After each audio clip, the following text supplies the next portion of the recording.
The following story has been brought to you by StoriesToInspire.org.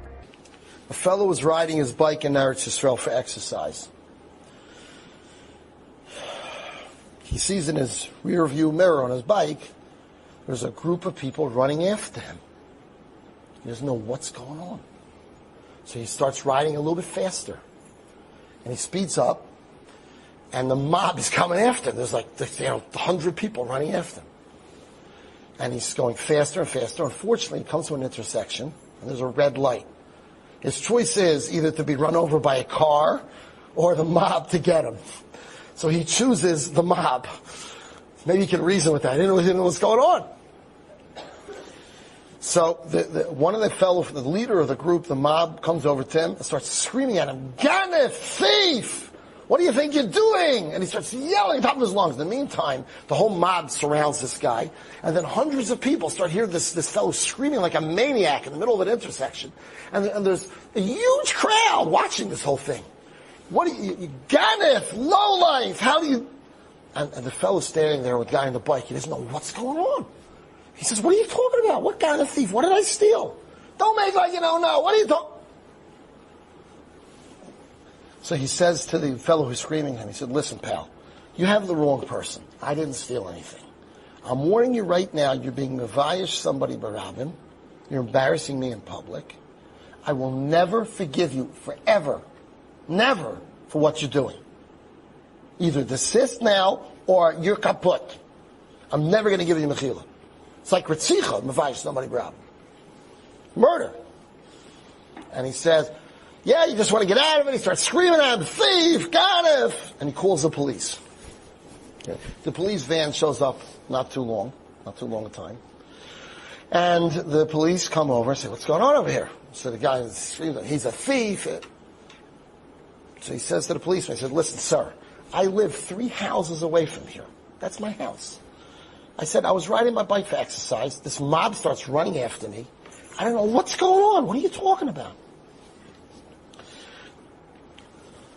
So he said, "Okay, we're going to search you." They search him, his bike, there's nothing on him. He doesn't even have any ID. So the police ask him, "Where's your ID?" He said, "It's in my house. I told you it's 3 doors away." So he said, "Just come to my house. I'll show you my identification." So the policeman says, "Okay." He comes, the policeman, the fellow who accosted him, and the mob follows. They go through. His wife opens the door. She doesn't know what's going on. Her husband walks in with a cop, with this other guy. There's a mob outside. She doesn't know what's going on. He walks in. He gets his ID. He shows the cop. The cop puts it in the computer. He sees he has no criminal record. The guy is clean as a whistle. He tells the fellow who was accusing him, he said, "Listen, I don't know what happened. This guy is innocent. You have to be more careful when you accuse people of things. You have to be careful before you open your mouth." And the police leave. The fellow who's the victim here, the so-called thief, invites his accuser into his apartment. And he says to him, "I want to tell you something. I forgive you with all of my heart."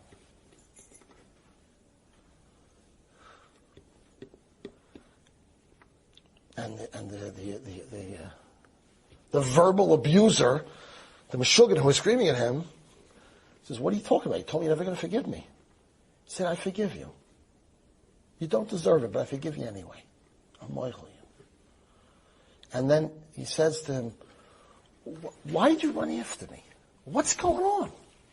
He says, "I'll tell you what happened. I have a yeshiva up the block." Seems like he was the administrator. And we had $30,000 cash in the safe. And it disappeared. And we discovered the disappearance just as you were riding down the street. We figured there's a guy riding a bike with a hoodie, very quickly, right outside the yeshiva. We figured you must have ran and stole the money, and you had the money in your pocket, and you were riding away, escaping with the money. So I screamed to the Bachrim, they should all come, and let's run after this guy. And that's who the mob was. And we, unfortunately, I made a mistake. I said, and he starts apologizing. And I said, "I told you already, I forgive you." And then he raises his eyes to heaven, and he says, "Ribbonei Shloim, in the schos of me being Michael, this guy, even though he does not deserve my forgiveness, please grant my wife and I a child. Now, little beknownst to the accuser, this fellow had gone to doctors with his wife, and the doctors told him and his wife, forget it, you're not having a kid. It's not happening. This man had a child 9.5 months later.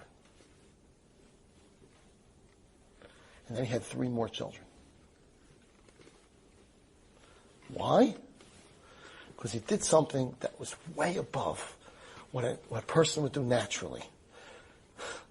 Toila Eretz Alblima. He did something that was not within the normal instinct of a human being. It's to take revenge. It's to lecture somebody else. It's to hold grudges. He didn't do that. Instead of holding a grudge, he controlled himself. He held himself back. And in the merit of that, he was zeicha to a miracle, to a nace. Enjoyed this story? Come again. Bring a friend. StoriesToInspire.org